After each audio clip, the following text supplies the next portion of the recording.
Hello, everyone. Welcome to the webinar on what is wrong with leaders today. Thank you for joining a little bit early. We know how hard that it is today in our digital world where we're back to back to back. I'm Nolan Hout. I've got with me here Dan Rust. We'll wait a couple minutes. As we said, we know most people are in one meeting, out of the other, into the next one within about a 30-second turnaround. So we'll try to get started here about a minute or so after the hour. Thanks for joining early for those that did, and we'll get started here in just a minute. If we want to get started, though, just testing out the functionality, you should be able to use chat. I'm going to put a note here. If everybody wants to say hello, maybe where they're from, I'm going to put in here. I'm in Coeur d'Alene, Idaho, which is a really small town, actually near Canada in the United States. This Microsoft Teams gives you the ability to have comments, gives you the ability to write questions in your Q&A. So please do feel free to utilize that as we get going, and I'll share a little bit more on that once we begin.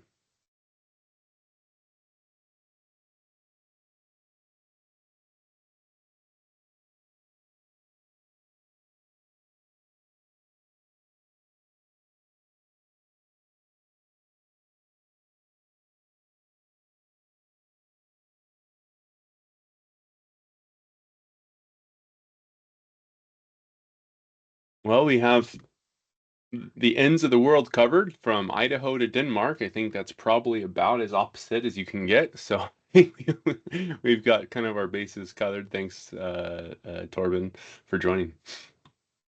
Salt Lake City, my old stomping grounds. Thanks for joining, Melanie. Well, Pleasant Grove to be specific, but maybe you are as well, and you just use Salt Lake City as the catch-all.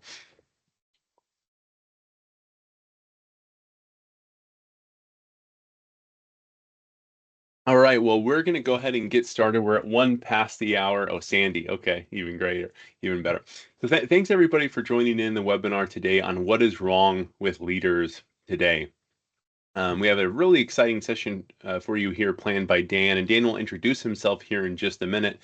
I'm Nolan Hout with Infopro Learning, and Dan is with Infopro Learning as well. Thank you for joining. Just a little bit of background information on the webinar today. It will be recorded. You will be getting access to the recording of the webinar within a couple days after the session.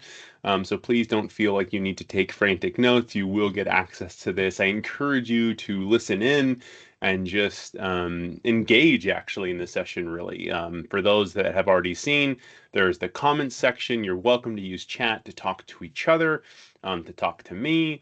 There also is a Q&A section, so feel free to utilize that. If you have any questions along the way, I'll be monitoring that as well and helping people out and pausing Dan to stop and answer any questions that we get along the way. Dan also has a handout that he'll be sharing with you all afterwards at the end of this session in a couple days as well, so be on the lookout for that bonus item. For those, and I'll do a tiny bit of an intro for Infopro, and then we'll go ahead and get started. For those who aren't familiar with Infopro, we've been in the talent development space for over 30 years, working primarily with enterprise and global organizations to unlock the potential of their people. And we do that through many different ways. Obviously, a huge portion of that is talent development and leadership development, and Dan leads our practice with that. But we also have several different solutions from LMS administration, onboarding solutions, recruitment, facilitation, outsourced event management, really you name it. If it has to do with unlocking the potential of your people, we have a solution for you. With that, I'm going to hand the mic over to Dan and let us take us through this webinar. Dan, over to you. Hey, thank you, Nolan. So I'm going to start with just a refinement. The actual title of today's session is "What's Wrong with Leaders Today?" Just to make sure we get the emphasis in the right spot, because the title actually came from a conversation about a month and a half ago with someone I was we were discussing her career trajectory, and she had graduated from university. She had taken a first job that she was excited about, but then she was not very excited with her direct supervisor, so she moved on pretty quickly to another job in the same field. And about a year and a half later, she again moved on again, and she was in her third position since graduating from university. And so in about 4.5 years, she had three jobs. And in each case, she was working for someone who just fell far short of her expectations. And as we were having this discussion, there was a point where she just exclaimed, "What is wrong with leaders today?" And she was just frustrated because she didn't think that what she was looking for was that extreme. How can it be hard to find, leaders who have basically the things that she was looking for? So that's where the title came from. And it actually started a bit of an exploration in terms of, well, what is the answer? Like, where are leaders missing the mark in many cases today? And so let me just introduce myself. I'm Dan Rust. As Nolan said, VP of Global Leadership Development for Infopro Learning. Um, I am the author of Workplace Poker, which HarperCollins was kind enough to publish a few years ago. It's essentially a corporate guide to navigating the politics and navigating the interpersonal relationships in the workplace, and accelerating one's career trajectory through that navigation. But what Workplace Poker also did for me was it opened up a lot of doors to conversations. So when I say I was talking to this person about 45 days ago, she had reached out to me because she had read the book, and so there's, to a certain degree, there are a number of people who do consistently just reach out. They have questions about their career progress, questions about the culture of their organizations, questions about a variety of things. And also, in my role with InfoPro Learning, every day, virtually every day, every work day, I'm having two, three, or more conversations with individuals in their roles as leaders of training and development, leaders of leadership development within their organizations. And so I do feel like this is an arena where I am regularly talking to people, keeping my finger on the pulse of what's happening in the real world of the modern workplace and the real world of leadership development. And as Nolan mentioned, I work for InfoPro Learning. InfoPro Learning is a large organization. The leadership practice that I lead is just one small part of all of the various offerings of InfoPro Learning. And we do have a library of over 60 what we would call off-the-shelf leadership development programs. And the only reason I mention them is that these courses represent a huge knowledge base. It's not the individual courses themselves, but the overall knowledge base, so that it really helps when I'm having the conversations with individuals and we are talking not just about their challenges, but what their potential solutions might be, even just ideas to help them. I'm regularly sampling from this knowledge base to help them with whatever their issue might be. So with that as an intro, what is wrong with leaders today? And probably not a fair question, because it's not the same answer for every individual leader. But let's talk about some of the things that are changing in the modern work environment that leaders are having to adjust to. And it starts with this shift to remote work, remote hybrid work. Even employees who have come back to the office, or in some cases, they never left the office, or they never left the work environment because they were required, for manufacturing facilities, other facilities that required workers on site. Uh, the whole experience, though, of the pandemic, of the shift to remote, the shift back to remote hybrid, sometimes encouraging, sometimes forcing employees to go back from remote work to on-site work. It has absolutely changed the nature of human behaviors in the workplace. I had one client who said to me they've been trying to they've been cajoling people for a while, encouraging people, and then they announced the requirement that people would have to come back into the office 3 days out of the work week. They're going to increase that to 4, and then their goal is by 2025 to be back to full time in the office, which on somebody's spreadsheet made a lot of sense to them, but they've experienced so much blowback from their employees. And depending on your point of view, and I'm not here to advocate one way or the other, but for an employee who views his or her role in a certain way and looks at their own level of productivity and actually sees themselves being more productive when they're working from home, the transition back to the office can be a significant challenge. And for those organizations that are permanently remote now or permanently hybrid remote, leading a remote team is significantly more challenging than leading an on-site team. And I'm not saying it's better or worse. I'm saying it's more challenging because you have to be very intentional in the way you lead a remote team.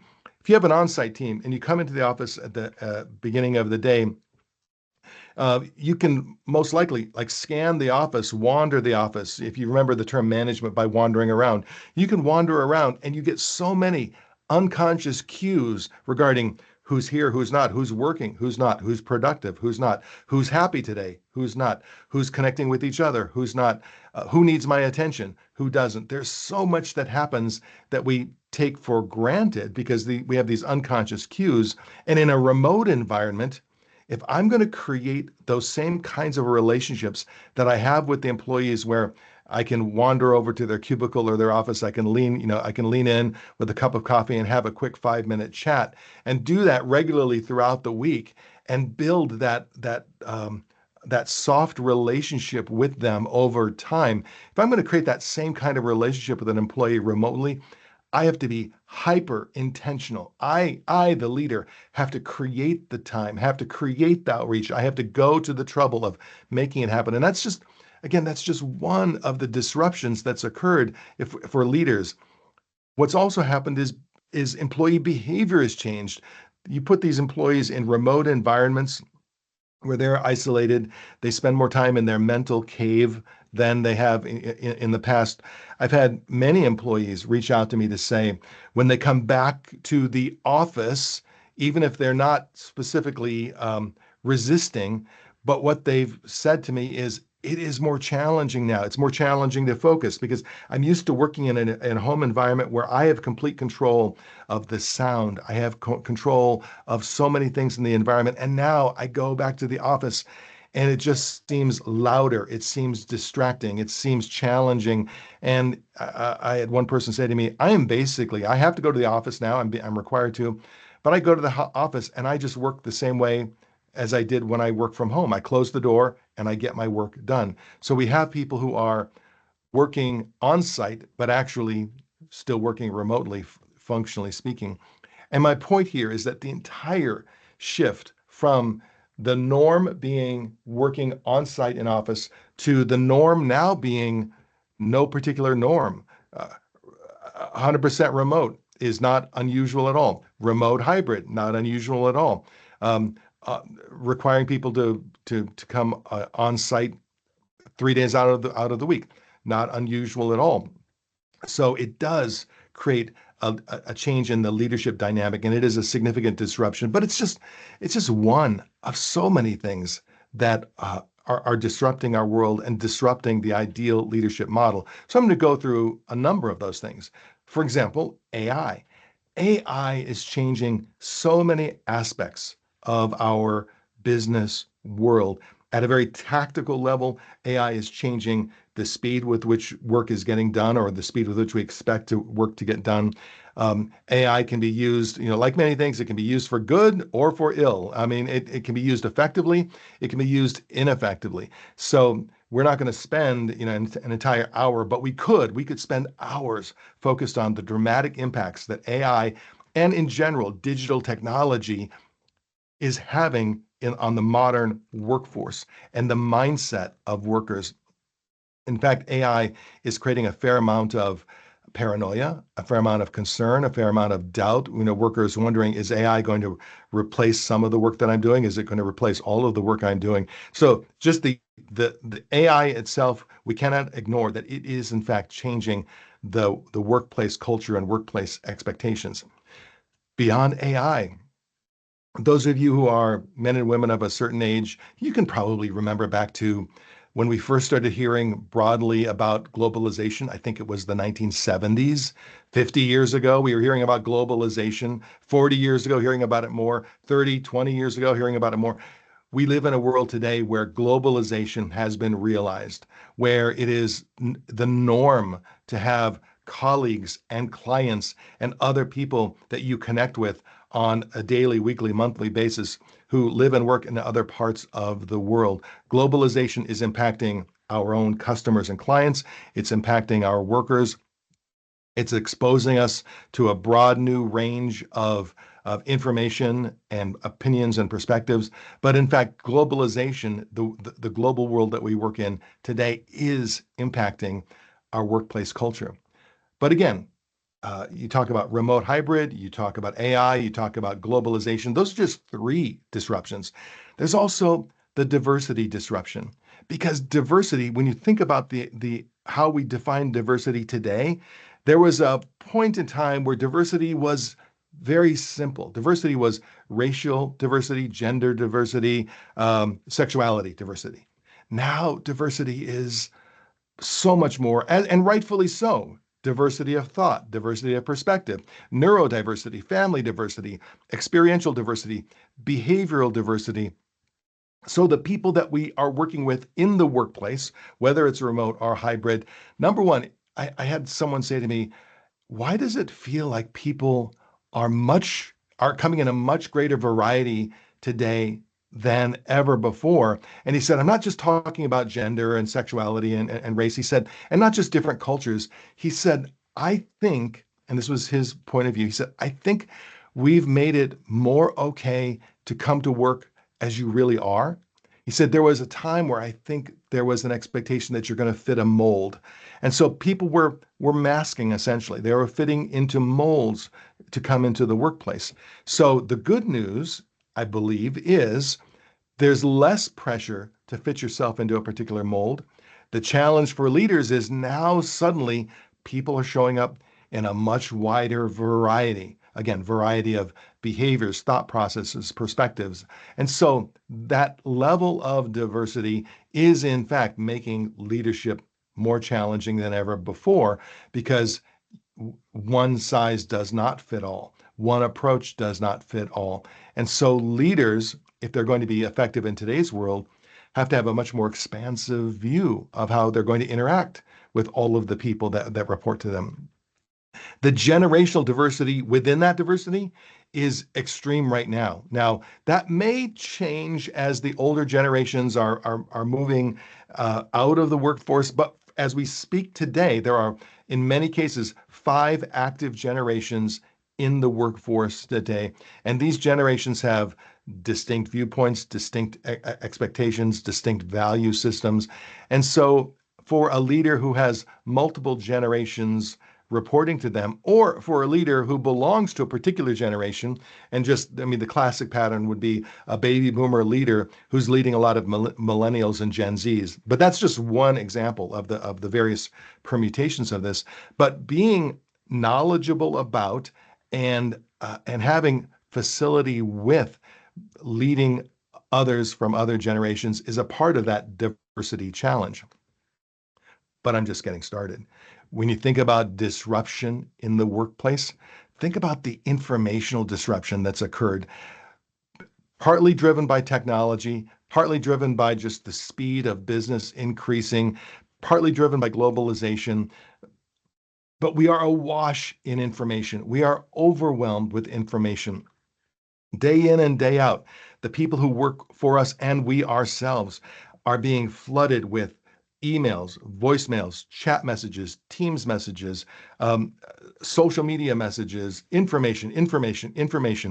And particularly if you're working remote or remote hybrid and you work in one of those environments where you go from Teams meeting to Teams meeting to Teams meeting to Teams meeting, back to back meetings, it can be very overwhelming. And if your employees are feeling that sense of overwhelm because of this vast quantity of information that's flooding at them, entertainment, news, commercial information, and then workplace information as well, it's no wonder it seems sometimes like they've lost their attention spans or they've lost their ability to maintain a train of thought. In many cases, it's being driven by information overwhelm.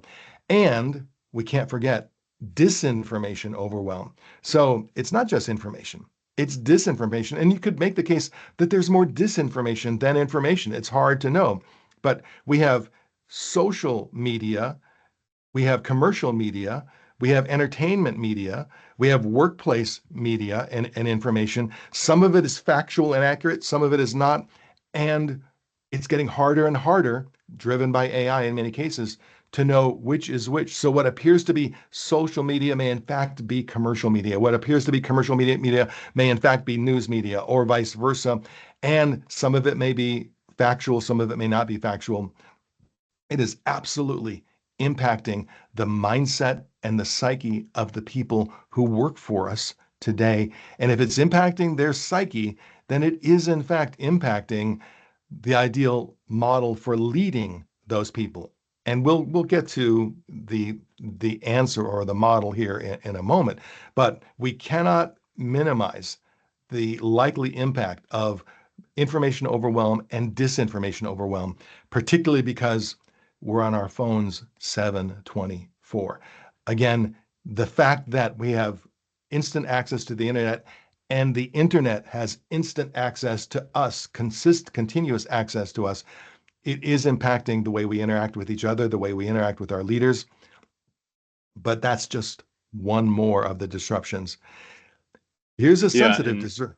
Go and ahead, it's Nolan. just a funny anecdote, Dan, on that. I was speaking with a buddy of mine, who's a doctor, and I was asking him about, information, misinformation, and he goes, honestly, I don't really blame anybody that walks into my door any day for thinking how they think. It used to be you came to the doctor and that was your only source of information, so you just did what they did, and it was a much easier, simple time. He's like, but these days, I mean, my patients aren't smart enough to understand fact from fiction. I'm Yeah, barely smart enough to understand it. So what he's like, I don't really blame them, but it creates such divisiveness even between a doctor patient when I'm here just to help.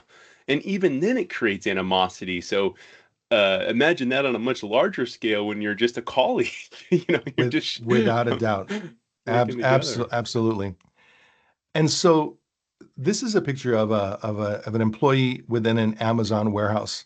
And I want you to imagine the life of this employee who has access to social media, just like we've been describing, has a fairly gritty job, a job with a fair amount of drudgery, is doing a decent job, working, at least 8 hours a day, maybe 10 hours a day or longer, whose productivity is being tracked regularly because that is the nature of the Amazon culture. So, at the end of a particular work day or work week, if his productivity has dropped, it gets noticed and he gets a little talking to. So they try to optimize the productivity of every employee within that location, and that's not inherently wrong or inherently right. It just is the nature of that organization. And imagine that employee gets home at night, um, goes to his social media because that's what we do. Oh, and boom, he gets to see the head of Amazon and his $600 million yacht and the hot young woman that he's with now after his recent divorce. And by the way, after his recent divorce, when he lost half of his wealth, he's still one of the richest people in the world. Not judging. I am not judging, and I'm not begrudging anybody owning a $600 million yacht. I'm more interested in the impact on the psyche of this worker when he is doing this kind of work and then it gets exposed to this day in and day out. And it's not just about Jeff Bezos and Amazon. This is more about our entire world. When you think about your employees, if you pay attention to social media, and if you're a young man in your early or mid 20s, it feels like every other young man is driving a Bugatti. Every other young man is surrounded by, amazing things. If you're a young woman and you're looking at social media, it seems like every other young woman is a size 2 or a size 1 or a size 0. Every other young woman is leading a life of fun and frivolity in Cancun. And so the whole impact of social media on the psyche of our workers, and we wonder, why are they so impatient to grow to the next level? Why don't they want to do the gritty work? Why don't they want to do the why don't they want to earn their dues? Because many of us grew up in an environment where you earn your dues first. Spend your time, keep your nose to the grindstone, do the work, and then things will eventually work out for you. So if you're wondering sometimes, where is that impatience coming from? Sometimes it's coming from, again, what's being fed into their psyches through social media. And if you wonder why so many of them don't trust the system, it's because as far as they're concerned, the system doesn't work. Income disparity, whether factual or not, doesn't really matter. The perception of income disparity is that incomes have never been more far apart in terms of frontline workers versus CEOs or others in the C-suite. So, and in fact, there's a factual basis for a lot of it. But even if there isn't a factual basis, there's a sense that the system isn't working, and also a sense of isolation. When we read through most of the recent research and sociological studies, we find that our employees are spending more time alone than ever before. They're more isolated than ever before, whether it's on the job or after the job. But it is impacting the way they interact with us because it's impacting the way they interact with each other. But I'm just getting started. When we talk about disruptions, this is a global trend. Globally, employees are more medicated than ever before. And I'm not judging the positive benefits of psychological medications. There are huge positive benefits to anti-anxiety, anti-depression, attention deficit, pharmacological solutions. Absolutely. And with that said, globally speaking, we are more medicated than we've ever been before, and it is impacting how people show up in the workplace. People are drinking more coffee than ever before, and yet, and along with more fast food, more industrialized food than ever before, and yet they're more tired than ever before. And so when you're wondering, why can't I drive them the way I want to drive them? Why aren't they more engaged?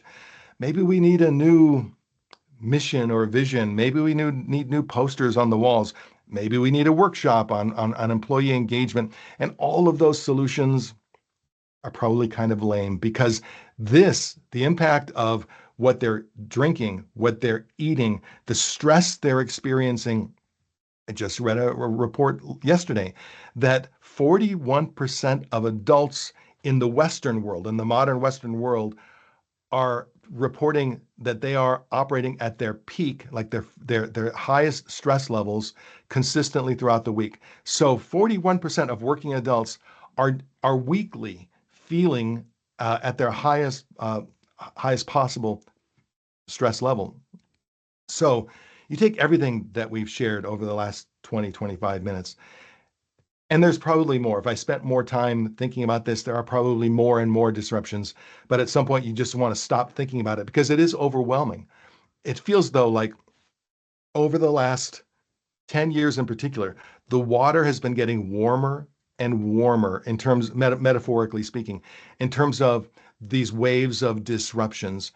And the impact of that water getting warmer and warmer we get used to it to a certain degree, but there does come a certain point where there's a tipping point. And once we reach that tipping point, and I feel like in our modern work environment, we are very close to that tipping point. And I was reminded of that when I was reading a news article about the recent increase in temperatures in the Bering Sea. This happened last year. Bering Sea temperatures increased ever so slightly in that year, but because of many years of gradual temperature increases, there was a die-off of millions upon millions of crabs in the Bering Sea because of a very slight temperature increase. And in fact, that entire industry, that entire crabbing industry, was eviscerated in what appeared to be a single year. But in fact, it was a cumulative series of temperature increases where we finally, shifted over or shifted past the tipping point. And I think there is a certain tipping point that we're shifting past.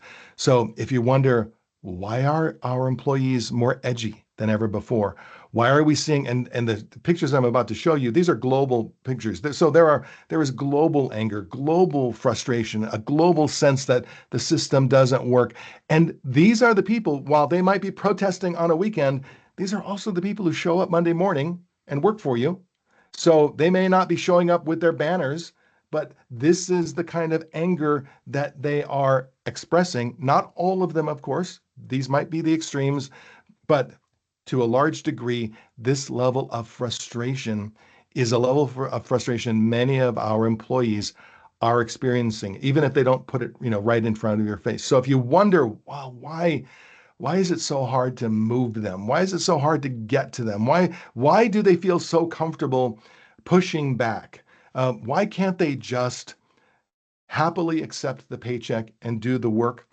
Well, for many of them, they are struggling because this is the world that they've always known.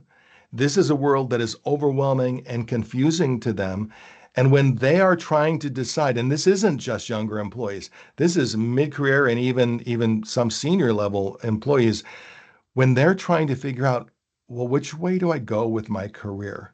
Which way do I go with this position or this situation?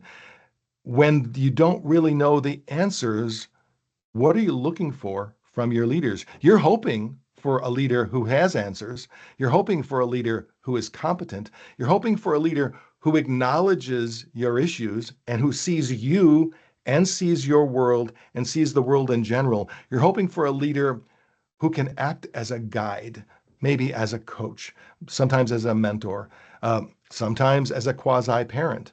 Because of the extreme doubts, I had a conversation with a couple of college and one high school guidance counselors um, about 2 months ago. And one of their challenges is they have students coming to them, and of course they're asking, hey, what should be my career focus? Where can I focus my career and know that it's still going to be here in 10 or 20 years, that it's not going to change dramatically, or all the money that I'm investing in college or university isn't going to go to waste because suddenly my career has gone away. And of course, there are certain paths where we think there might be some level of predictability, but they tell me, for the most part, they give some guidance, but they can't give assurance. They can't, because who knows what the next level of AI technology may do? Who knows what the next level of disruption may do? So the point of all of this is, if you're wondering why they're maybe edgier than you think is fair, if you're wondering why, as you sit and try to think through, how do I lead these people? And you're not so sure. Now, what can happen, because what would be a natural reaction to all of this as a leader, if it feels overwhelming, you might just say to yourself, you know what? I'm only gonna, I'm gonna just hire the people who who want the job, who want to do the work, who can focus. I'm just going to hire the quote good ones. I'm going to be very intentional about who I hire and how I hire, and because that's my way of eliminating all of those issues. I actually had a gentleman who said almost those exact words, and he said, "We started 6 months ago. We dialed up our attention in terms of the recruitment process, and we were determined that we were only going to hire people who wanted to do the work, who were capable of doing the work, who clearly could be a good fit for our very productive internal culture." So I checked in with him 4 months later. How is that going? And he said, "Well, our process is good, except very few employees are making it through the process. And in fact, what we're realizing is we have to flex. If we are going to get both the volume of new employees that we need, maybe we need to open up our aperture a bit, and maybe more than just a bit." But essentially what he was doing was he was saying, I don't want to have to evolve or change. My way of thinking is the right way of thinking. And if we don't unlock ourselves from sort of our historic norms about what leadership is, what it means to direct people, what's the appropriate expectation of employees. I grew up at a time when it was you exchange a paycheck, you give a good day's work for a decent, respectable paycheck. That's it. Just an exchange of pay, give work, get pay, and then go on and live your life. And that simple equation doesn't really work for a lot of employees today because if they're going to exchange their life's energy for your paycheck, they want to make sure they're doing it in a place that shares their values, that shares their focus, that treats them as human beings, not just as workers, not just as productivity units, but actually sees them. And that's again, it's a subtle shift that's getting stronger and stronger over time. And I'm reminded when we talk about leaders who are struggling to let go of the old mindset. I know this is kind of a graphic photo. What is this? Is a photo of actually three male deer, three bucks, whose horns got locked together and they were unable to unlock their horns. So if you can't unlock your horns in the wild, eventually you die, which is what happened to them. And so when I talk to leaders about decoupling yourself from old ways of thinking. I just use that as a graphic representation of the cost of not changing, the cost of not letting go, not decoupling. And so let's just contemplate all of this for a moment. And what I would encourage you, what I encourage leaders to do, is to spend time thinking about themselves, reflecting on where your own gaps might be in this new world of work. And I know I've been a little hyperbolic, but that's the point is to highly emphasize the changes that we're seeing. But if you spend a bit of time with self-reflection, a couple of things you can think about. This is very recent research. When employees are asked today, what do they want from their leaders? These are the five topics that come up the most. And I'll include this in the follow-up document that we send to you. But really, the distinction is one level deeper here because of course we've been hearing about empathy and emotional intelligence for 20 or 30 years. What you have to do is peel the layers away and look at the anecdotal comments from employees because they will tell you what empathy means to them. They will tell you what emotional intelligence means to them. They will tell you what trust and transparency means to them. And it may not mean the same thing to you as it means to them. It's important to actually engage with your employees and understand what recognition works for you, what appreciation works for you. And the challenge may be it's different for each employee. And so the whole one size fits all approach to leadership probably not working in the future. The same research tells us that these are the three biggest gaps that are perceived by employees, whether they are factual or not, almost doesn't matter. This is the perception that employees have, starting with inadequate communication skills. Think about that for a moment. What's the core job of a leader? Communicate. You would think even to get the job of a leader, one must have at least adequate communication skills.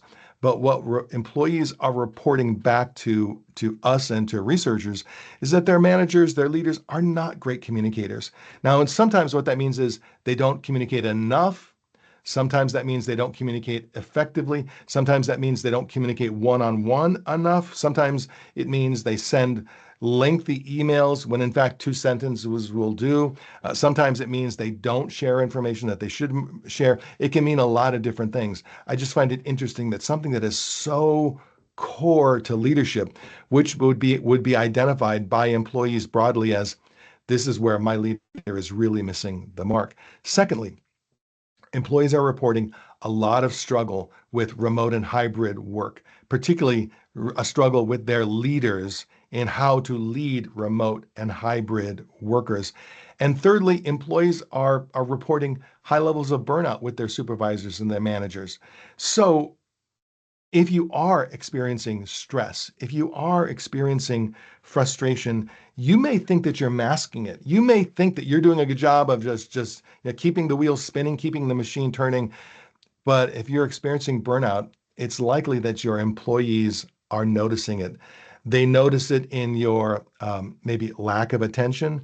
They notice it in your either whether it's a shorter attention span or a tendency to overreact or a tendency to get frustrated. Whatever it might be, employees are noticing and they're seeing that their leaders are experiencing a fair amount of burnout. So with all that said, let's get to the answer to the question. And rather than so we'll twist it around. Rather than say, well, what is wrong with leaders today? Let's turn it 360 degrees or 180 degrees and ask, well, what is the optimal leadership model today? And based on the research that we've been doing and the development work that we've been doing, we're proposing that the model that you see on the screen here is the optimal leadership model today in broad terms. You see the five major areas: remote leadership and collaboration. Even if you do not have a remote workforce, the skills needed to effectively lead a team of remote workers can be highly effective, highly impactful for you, even if you have direct access to them day to day in a work environment. So we're starting with remote leadership and collaboration skills at an extreme level, not just this is not like your grandfather's collaboration skills or your father's collaboration skills. We're talking about the ability of a leader to create an inclusive environment where everyone belongs, where we synergize the thoughts and contributions of everyone in the work environment. So we're talking an extreme level of collaboration capability in a leader today. Let's go counterclockwise to AI and digital mastery. Even if you are in those rare situations where AI and digital is not impacting your customers, not impacting your colleagues, not impacting your work environment, it's still important that you as a leader develop a certain level of mastery regarding AI, because if it isn't happening now, it's going to be happening some point in the not too distant future. Emotional and social intelligence, meaning going far beyond pure EQ or emotional intelligence, but understanding the people that we work with, understanding our customers, understanding all of the humans who are stakeholders in our business enterprise at a deeper level, connecting with them at a deeper level. When I say high impact communication, as we go around the circle here, what we truly mean is, in this world of information overload, when the information fire hose has been opened on every one of us, if you're going to be an effective leadership communicator, you have to find ways to say more by saying less. You have to find ways to use fewer words to make a higher impact. You have to find ways to target your communication so that you crack through the fire hose of info that's flowing at people.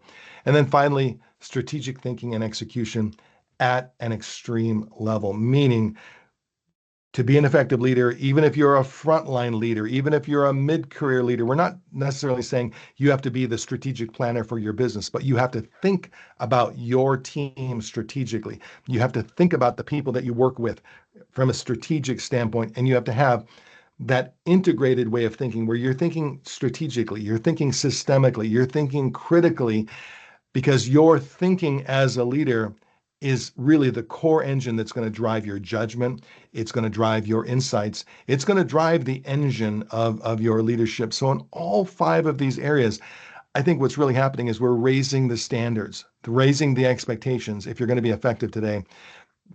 And so I've got more details on each of these five broad competency areas, and we'll forward that on to you. To some degree, it'll have value for some of you, and for others, maybe not so much.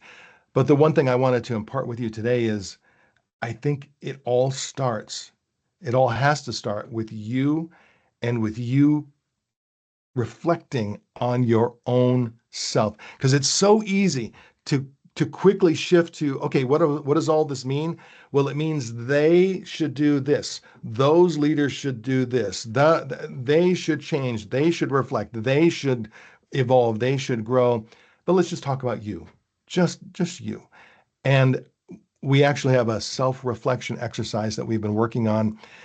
I'm not going to go through all of these questions here on this webinar. We'll provide these questions. We actually have a lengthier self-reflection document, but what I always do when I introduce leaders to this document is I say to them, if you spend 20 minutes on this document, you might as well not even start. We're suggesting that you do some deep reflection. If I were you, I would spend 20 minutes on the first question, just on the first question, and reflect deeply, and then go to question number 2 or question number 3, or you can skip around to questions. The document that we're going to be providing to you has an entire self-reflection process. And then every time you think you've come up with an answer, ask yourself, how do I know what I think I know? So if I'll just pick a question, I'll go, uh, the second to the last question, do I openly share positive and negative information, helping my team stay informed and focused? Before you instinctively say, oh yeah, of course I do. Of course I do that. Just pause for a moment and ask yourself, do I openly share both positive and negative information in order to help my team stay informed and focused? Can I go back to some examples? Can I think through some examples where I've done that? Can I think through some examples where I haven't done that? Maybe I've masked the negative information. Maybe I've avoided discussing the negative information. The point is to think carefully through what your perception of you is, and then ask yourself, how do I think they perceive me? Because I may be perceived myself as a very open communicator. I wonder how they perceive me. So when you ask the question, how do I know what I think I know? Questioning your own responses, I think, is an important self-reflection. And I do think today we have a lot of leaders who haven't taken the time to reflect on, who am I? How do I need to evolve as the world has evolved? And so if you find yourself getting impatient with them, whether the them is your colleagues, whether the them is your direct reports, whether the them is your children, whether the them is people who are supporting the different political party, whether the them is whoever they might be, if you find yourself getting impatient with them, I would step back and reflect on the world we're all experiencing. And I believe that self-reflection, that time spent on yourself, with yourself, and then identifying some areas where you might have to put in some effort. It might take some time. It might take some energy. It might be painful in some cases, but spending some time with yourself, on yourself, I think can have hugely beneficial outcomes today. And so like I said, at the end of this webinar, I'm going to be following up with some additional information that you can use as a development resource for yourself. And one, I guess, quick piece of advice, uh, when you see the self-reflection questions and the document, and if you really like it, don't share it with anybody yet. If your instinctive reaction is, oh yeah, I'm going to send this out to these 10 people because they would benefit from that, I would say that is oftentimes a very subtle way of shifting the pressure from you onto others. Again, it's a part of, hey, they should do whatever. I'm not saying don't ever share it. At a certain point, you want to share it, but spend some time with you, for you, focusing on you, and identify some areas where you need to evolve or can evolve.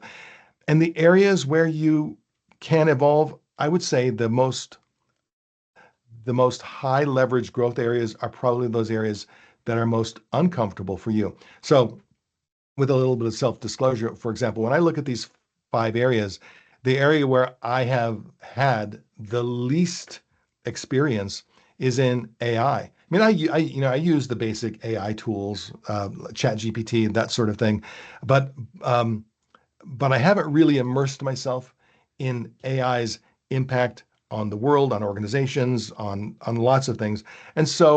And part of my challenge is taking the time to deeply understand AI. And so that's my pain point, and that's my personal journey that I'm going on over I've decided the next 6 months, I'm going to immerse myself in AI, both strategically and tactically. I'm going to expose myself to more AI tools, but also more AI strategy development and more AI, bigger picture stuff. And there are so many resources. There's no shortage of information. It's a matter of being discerning about the information that you expose yourself to.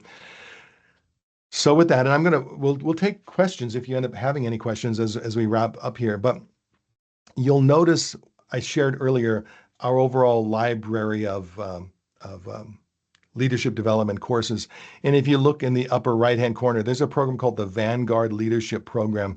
I added that to the list, even though it's a program that's currently in development. So, and as you can imagine, because I lead a team of researchers, developers, and instructional designers who focus exclusively on leadership development, when we come up with a model like this, our next step is, so then let's develop training related to that model. And in fact, the Vanguard Leadership Program is built on that model that I shared with you. And it's a program in development. It won't launch until Q1 of 2025 is the target. It might be Q2 of 2025 because we've made the determination that we don't want to just throw out, you know, your grandfather's new leadership development program. This should be something that actually impacts people in a very positive and productive way. So we're putting a lot of time and energy and resources into developing that program.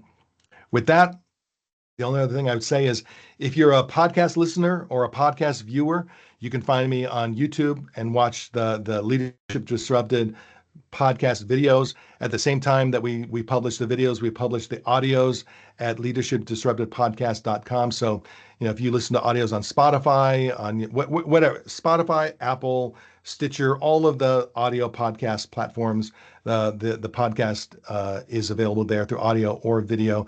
And you can always find me on LinkedIn and happy to connect with you. I'm one of those I'm an undiscerning LinkedIn connector. So if you invite me to connect, I will connect with you and we can see where that goes. So I'm going to take a breath.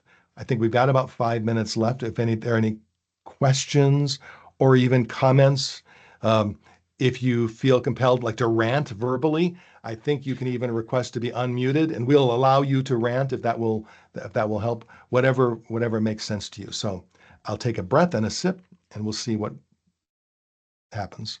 Yeah, and while you're taking that breath and sip, I do want to, for those who have stuck with us, throughout, which is actually most all of you, just wanted to reward you for coming to the end.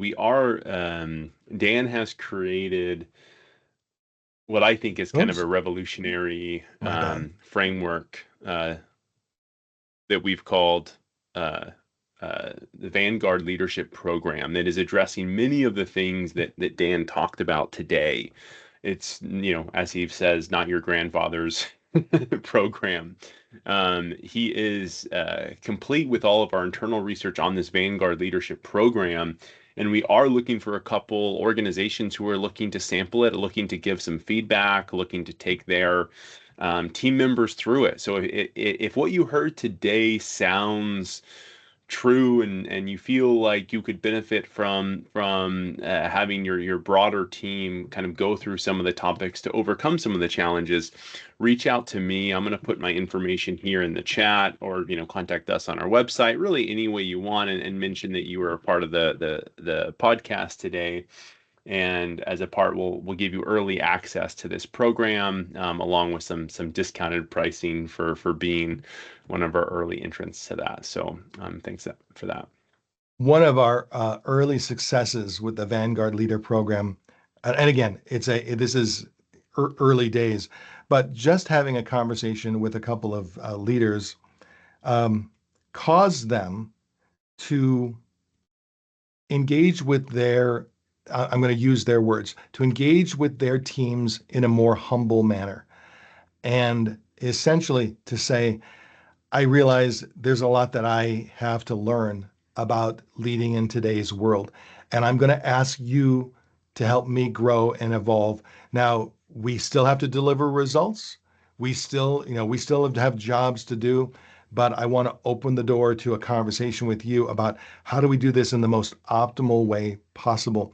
And having that combination of humility and genuine exploration with their employees, they said that alone made such a huge difference, because they were going against their own grain, because at least these gentlemen that I was talking to were very much drivers, hard charging drivers. I will make things happen because I will drive, drive, drive, drive. And they were wondering why they were losing some of their best talent, because their best Yeah. talent wanted to be self-driven, not driven by someone else. Oh, So, could Dan, I you? have a question that I think I asked you this question when I went through the research the first time, and so I'm going to ask it to you. I think it's Zoe or Zoe. How can we drive and encourage self-awareness for colleagues who are leading harmfully and need some of this work Hmm. How do you train empathy for the non-empathetic? How do you like the without telling them they're not empathetic? yeah, Yeah. how do you take the abusive leader and help him or her learn psychological safety, how to create psychological safety in others? It is not easy, but I'll give you just a little bit of guidance. Um, it does start with um, direct communication with them regarding the impact or the implications of their current way of being, and having a non-judgmental conversation to say, here's what we're observing, here is the impact or the implication of what we're observing, and generally, communicating that to them in their terms. You're probably going to get pushback. Generally, non-empathetic people, when they're first confronted with their lack of empathy, generally their first response is, "What are you talking about? I am empathetic. I do." And a lot of times they're empathetic in their head, like they do care about and think about people in their head, but they're not actively empathetic with others. But it's a tough one. I don't want to give you like a sugary answer and pretend that answer is actually going to work. But oh yeah, Nolan says Dan is describing me. Um, Humor does help. Humor, can certainly help. Um, Someone has a question. Could you Yeah. mention any of the skills or competencies that leadership development programs should focus on? So I'll give you now, like I said, we've got a large library of content. I'll give you my favorite. And not surprisingly, given everything we've talked about, we have a program called Growth Mindset for Leaders, and it's designed to instill self-reflection. It's designed to help leaders ask or re-ask. Sometimes in your early late days as a leader, you start your leadership career with a certain mindset, with certain perspectives, and when you reach a point where maybe you haven't thought about it in a while, re-asking yourself, what do I want to stand for? How do I want to align with my core values? What legacy do I want to lead? So that the program, Growth Mindset for Leaders, starts with essentially that. What do you want to stand for? What do you want your personal manifesto as a leader to be? And then from there, we go into specific, exercises and skills related to growth. And essentially, what we're trying to do is crack that brain open and massage it a bit and say, maybe you've flatlined a bit, and maybe it's time to grow a little. Maybe it's time to evolve. And the good news is you get to decide how you want to evolve. You get to decide what speed you want to evolve. You get to decide in what direction do you want to evolve.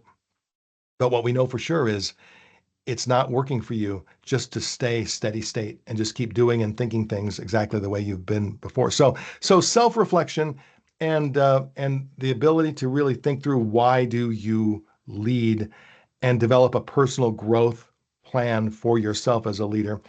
That would be where I start, as in, in Yeah, in reaction to I, your I can question. I can echo that as well as somebody who's been in some of these conversations with Dan. I feel like um, you know, it's similar advice that I usually give people who want to take people through kind of an unconscious bias course. You take an unconscious bias course, you show up to a course called unconscious bias, and you immediately have bias about this unconscious bias course. So, it's actually related to the question from Zoe of, how do you tell a leader to be more empathetic? The growth mindset, just the structure of the program seems very unthreatening, but then the outcome of that touches on so many of those things that are kind of hard to address within your leaders. So if you do have especially some leaders who need to grow in some of those areas, I think that's a phenomenal program because it does touch on those areas without specifically trying to put any leader in a box of being that way. And even though we've identified the what when it comes to the optimal leadership model, the reason it is going to take another 3, 4, 6 months or longer to finalize the program is because the real key is the how. It's not the what. Is like, how do you help leaders grow in each of these areas? And that's the magic of great instructional design. And we have people much smarter than me working on that. So I think we're at the end of our time. So to be respectful of everybody's time, very much appreciate you staying engaged this whole time. And we'll see you on our next webinar, whenever that might happen. Yeah, thank you. And thanks for those. I've already got some emails from people interested in the Vanguard Leadership program. Please do email us. We'd love to get you in and get some early access. Thanks, everyone. See you. Bye now.